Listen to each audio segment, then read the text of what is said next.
We may dedicate all, pero hindi tao sa puso, hindi bukal sa puso, hindi buong-buo ang puso. Kaya when we dedicate our best, idea natin we are to dedicate everything to God, but with all of our hearts, with all of our soul, with all of our might.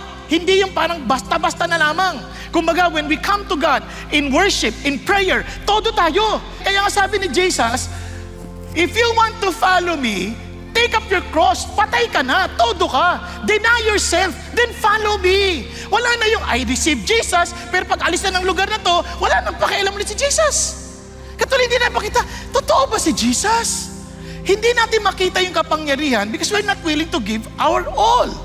Diba? We need to be willing to step out of faith and believe that God is true in His words. Yun ang importante rito. Kaya you dedicate your best.